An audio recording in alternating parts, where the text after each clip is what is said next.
ਬਾਵੇ ਹਰੀ ਦੋਵੇਂ ਜੀ ਲੜ ਪੈ ਨਾ, ਉਹ ਵਾਵਾ ਗੱਲਾਂ ਛੱਲਾਂ ਹੋਈਆਂ ਹੋਈਆਂ, ਉਧਰੋਂ ਉਧਰੀ ਮੇਨੇ ਸ਼ੇਨੇ ਵੀ ਇੱਕ ਦੂਜੇ ਨੂੰ ਵੱਜੇ। ਐਂਡ ਤੇ ਗੱਲ ਖਤਮ ਕਰਨ ਲਈ ਨਾ ਬਾਵੇ ਰਾਂ ਆਪਣੀ ਜਨਾਨੀ ਨੂੰ ਚਾਖਿਆ ਕਿ ਤੂੰ ਮੈਨੂੰ ਮਾਫੀ ਦੇ ਮੇਰੀ ਮਾਂ।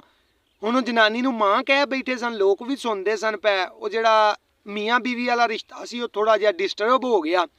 ਮੌਲਵੀ ਸਾਹਿਬ ਤੱਕ ਵੀ ਗੱਲ ਪਹੁੰਚੀ। ਮੌਲਵੀ ਸਾਹਿਬ ਨੇ ਉਹਨਾਂ ਨੂੰ ਸੱਦ ਕੇ ਆਖਿਆ ਕਿ ਤੁਹਾਡਾ ਹੁਣ ਰਿਸ਼ਤਾ ਤਾਂ ਬਹਾਲ ਹੋ ਸਕਦਾ ਕਿ 40 ਦਿਨ 40 ਬੰਦਿਆਂ ਨੂੰ ਨਾ ਰੋਟੀ ਖਵਾਓ। ਉਹ ਬਾਵੇ ਨੇ ਆਪਣਾ ਘਰ ਬੂਆ ਵੀ ਵੇਚ ਛੜਿਆ, ਕੁਛ ਸਮਾਨ ਸਮੂਨ ਵੀ ਵੇਚ ਕੇ ਮਸਾਂ ਮਾਰ ਕੇ ਕਿਤੇ 40 ਦਿਨ 40 ਬੰਦਿਆਂ ਨੂੰ ਰੋਟੀ ਖਵਾਈ। 41 ਦਿਨ ਇੱਕ ਦਰਖਤ ਦੇ ਥੱਲੇ ਇੱਕ ਮੰਜੀ ਤੇ ਦੋਵੇਂ ਜੀ ਬੈਠੇ ਸਨ ਤੇ ਬਾਵੇ ਰਾਂ ਆਪਣੀ ਘਰ ਦੀ ਨੂੰ ਆਖਿਆ ਕਿ ਆਹ ਸਾਰਾ ਕੰਮ ਤੇਰੀ ਵਜ੍ਹਾ ਤੋਂ ਖਰਾਬ ਹੋਇਆ।